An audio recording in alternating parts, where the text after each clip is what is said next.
hate influencer culture and YouTube culture and all of that in general. And this was something I've thought about before, but this thought was really striked up again for me with like the whole James Charles situation going on, with like how he essentially bullied that Spirit Airlines employee after she sent me the GoFundMe link. And I was thinking just about how like influencers are just like so detached from like the rest of the world, from like regular people, and it was something I kind of wanted to talk about. So I actually have a couple of things specifically I wanted to talk about, so we'll just kind of go down the list.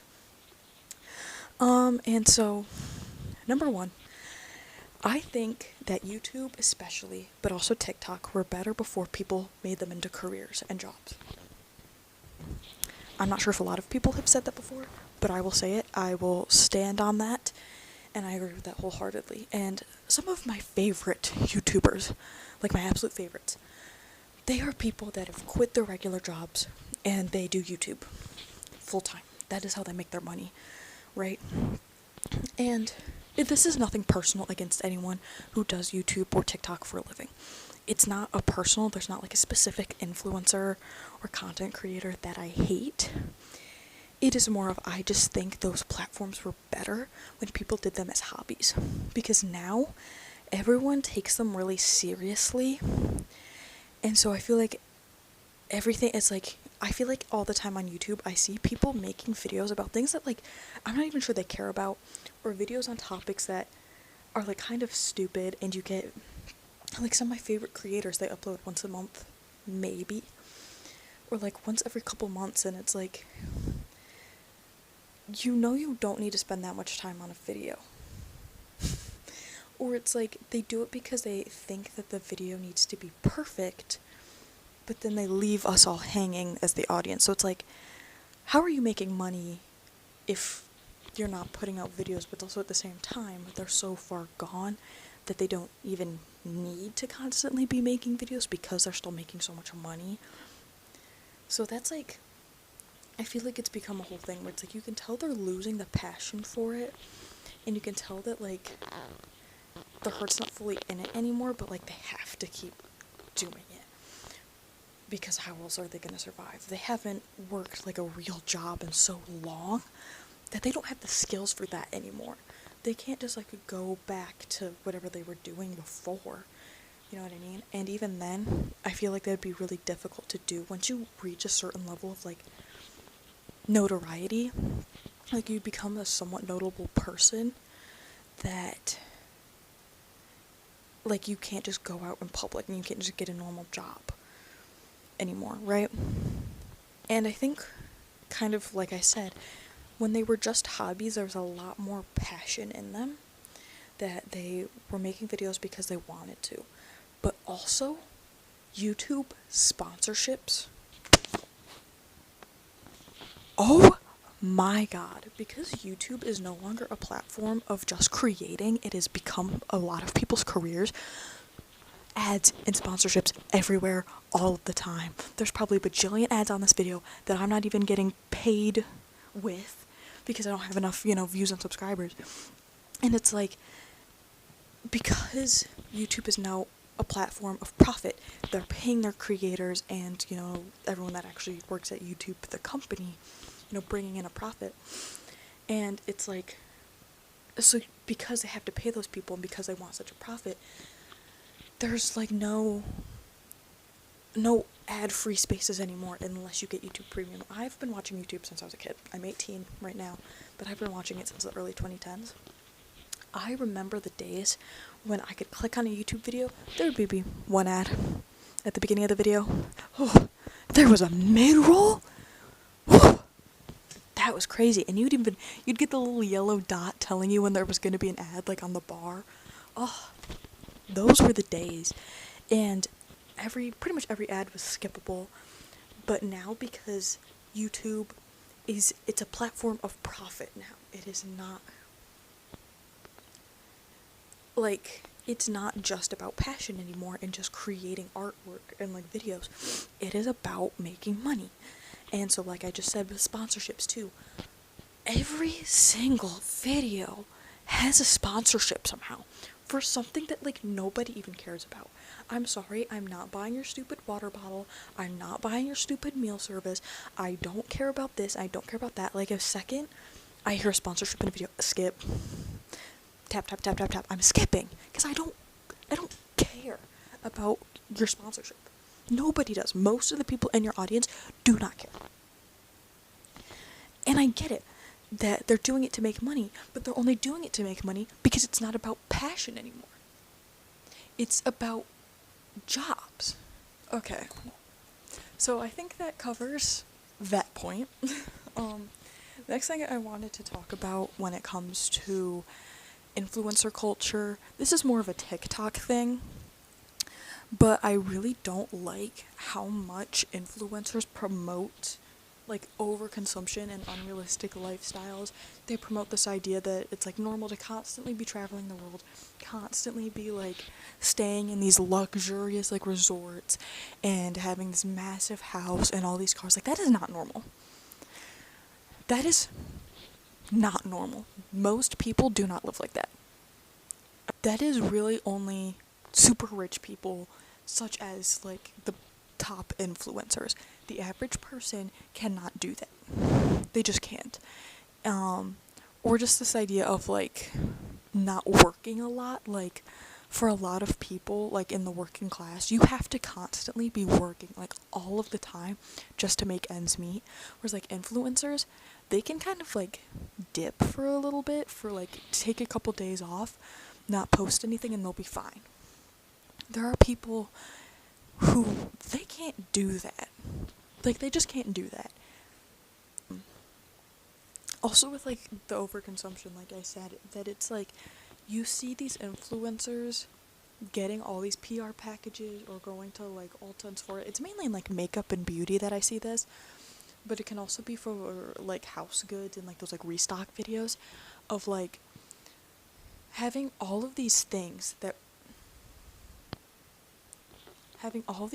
like realistically you just don't use. That like having like when a PR package gets sent to an influencer and has like 20 different shades of lipstick, and it's like you are realistically not using all of those shades of lipstick. You're just not. So I don't know. I partly blame that not on the influencers, but also the companies. The like companies that send those products and send all of these different shades and stuff when it's just not necessary, because it's a waste of product usually, and it just sits there and it expires and it gets thrown out. A decent amount of the time it doesn't get used, I feel like. Like you see also these like ginormous makeup rooms of like, where it's just a room dedicated to makeup, and it's just lipsticks, foundations, concealers, all this different kinds of makeup. No normal person needs to buy that much makeup. No normal person needs to be sent that much makeup. It is just not necessary. And I'm sorry, for some reason my camera keeps going out of focus. I don't know why it keeps doing that. But it's very annoying, I'm sorry. So there's that there's like, so like you're buying, like you're kind of telling these people that it's normal to have all of this makeup or all of these water bottles or all of these like random containers to take food out of its original container and put it into this container to organize your pantry more. It's so unnecessary. No normal person does that. No one needs to do that. No one needs to buy all of these things. You just don't. And so as a result, you have a bunch of plastic waste being made, a bunch of waste that's just going to end up in the landfill in a few years, and you also have to consider all of the materials and resources that go into making these things to begin with, making these makeup products, shipping these makeup products, making these water bottles, and like all of that, just for them to end up in landfills not too long after. Just promoting the constant hopping of trends and like buying things that you just don't need, because you use it once, you hate it, and then you don't get it again. So I really don't like that. Like overconsumption is something I feel like I could talk about forever when it comes to especially like water bottles, especially, you know, we had the Stanley, we had the Owala, we had the Hydro Flask, you know. And then also with like clothes, when you see people buying so many clothes, I feel like sometimes I have a lot of clothes, and then I see other people online where their closet is literally like overflowing. It's like a monster. And it's genuinely, how do you afford that? But it's also because they buy clothes that aren't going to last a while. The clothes they buy are just going to, like, give out soon, anyways, and end up in a landfill. You know what I mean? So, like, if you want a video about overconsumption, if you think that's something you're interested in learning more about, because I am, comment down below. So, let's check that topic off the list. Okay. So the next thing I wanted to talk about in regards to this, like, culture with content creators and influencers, I feel like, I don't know if this is still trending the same, but I remember for, like, a couple years ago, there were surveys that would show that kids and, like, younger people, like teens, like people my age, that less of them wanted real jobs, like a standard traditional job of, like, a doctor, astronaut, or, like, scientist, or, like, you know, like the kind of jobs that, like, children would hear about and, like, oh, this is something I want to go into because it sounds interesting, contributes to the world somehow. If I'd be making new discoveries, I'd be helping people, I would be making people laugh. Maybe, like, if you're thinking about, like, acting or comedy, like nobody wants to even do, like, the traditional arts anymore. You know what I mean? Like, you're not hearing kids saying, oh, I want to be a ballerina anymore. Like, I'm not saying that there's no kids that want to be ballerinas anymore. I'm just saying that a lot of kids are leaning, and, like, young people are leaning more towards YouTube and TikTok and, like, content creation as a way of making an income, as, like, their job, as their career. And not everybody is built for that. Not everybody can talk in front of a camera. Not everybody has, like, the charisma or the personality that would make them good at content creation. Not everyone can edit or film, or it's just, like, they don't have anything to talk about or contribute.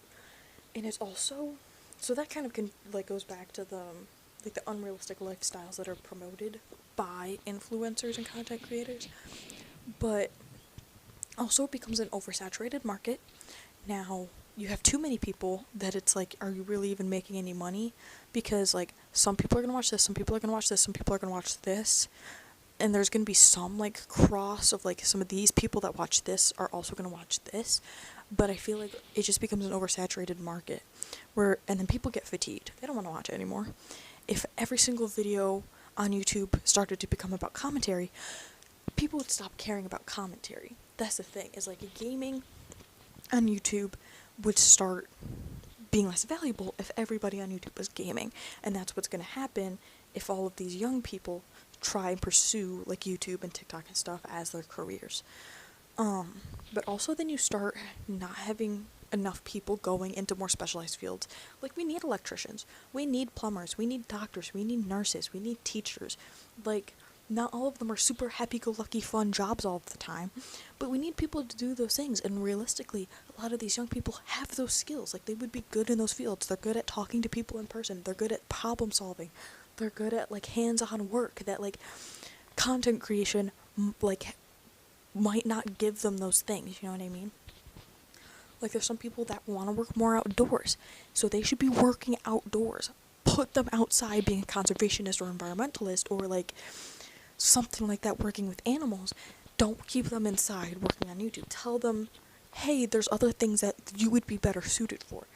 But no, you have all these kids that think, oh, YouTube sounds fun, it doesn't sound too hard, and that's it. When that's not it. There's more to it than that. But a lot of kids don't really know that. And that's kind of like, once again, I don't know if it's still going the same as it was, but I remember that being a thing, like a small concern for a while. Excuse me. Of, like, people being worried about, you know, kids pursuing YouTube.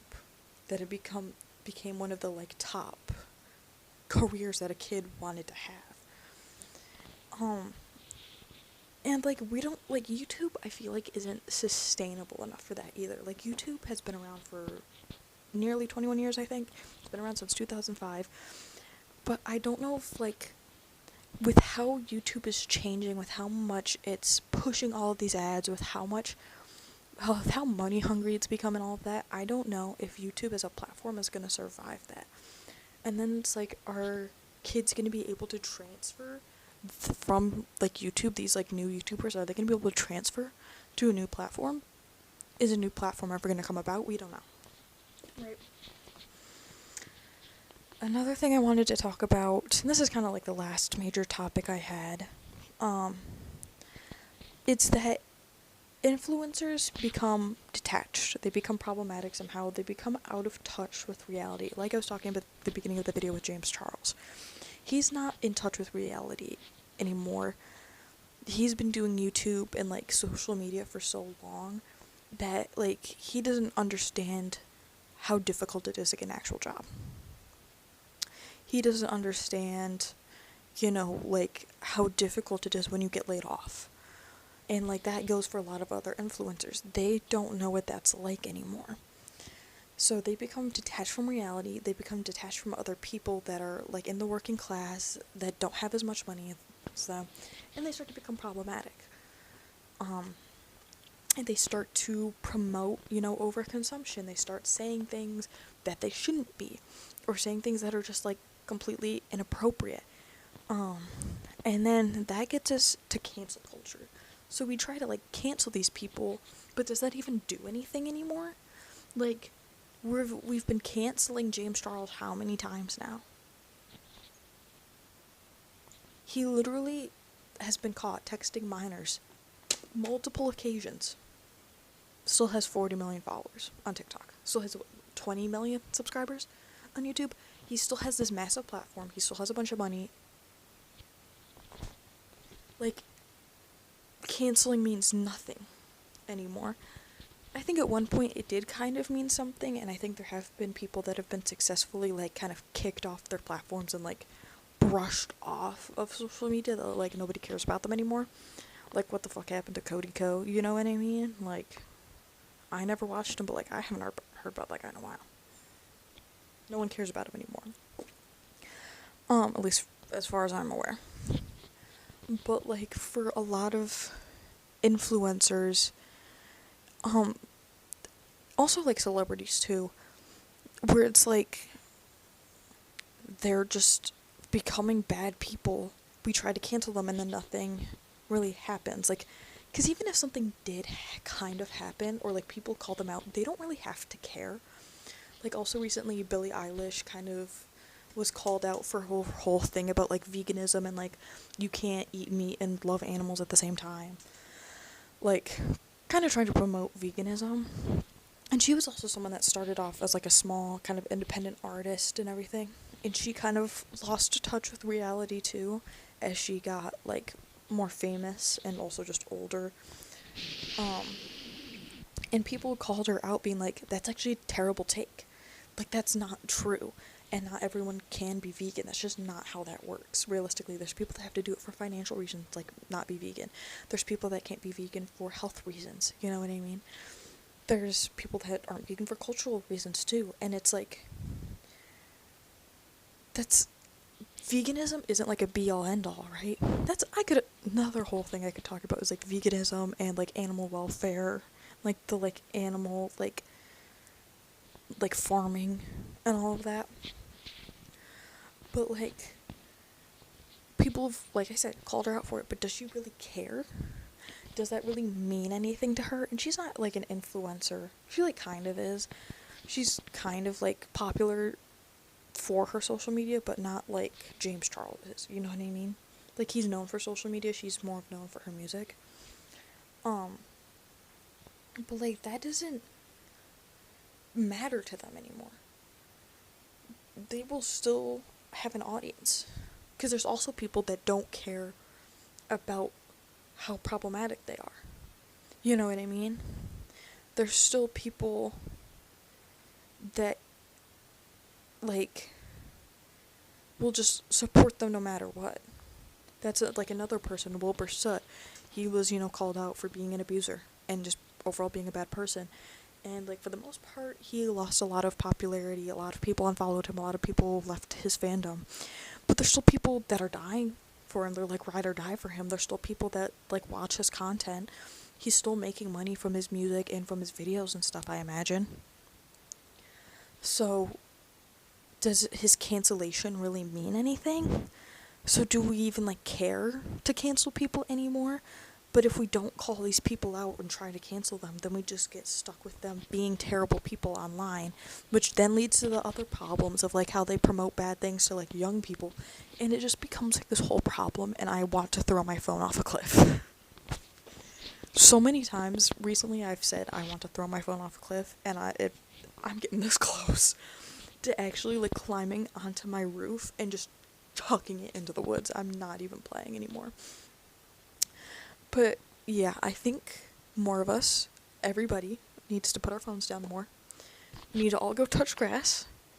And I'm not saying that you can't consume content. I'm not saying you can't be an influencer or a YouTuber. I'm not saying any of those things. This isn't like an attack on anybody specific.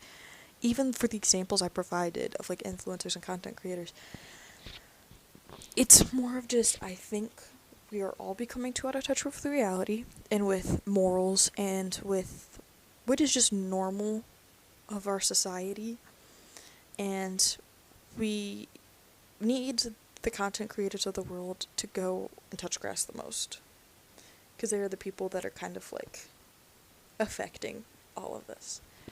I hope what I said here made sense, and I hope it caused you to think a little bit more about the content you consume and, you know, influencer culture and everything. But that's it. Thank you for watching. If you enjoyed this video, consider liking and subscribing. I do want to do more videos like this of just, like, sitting down and talking about a topic. I have another idea for a series where I would pick a topic and then, like, live on camera, I'd research it, and you would, like, see my process of, like, researching something, and we'd, like, learn about it together at the same time. So, if you think that's interesting, comment down below. And if you have any ideas of things I should talk about or I should research, what do you think I should talk about? I don't know if I already said that, but tell me things I should talk about, because I like talking a lot. I can ramble about things for forever. So I'll see you guys in the next video, hopefully coming soon. Bye bye.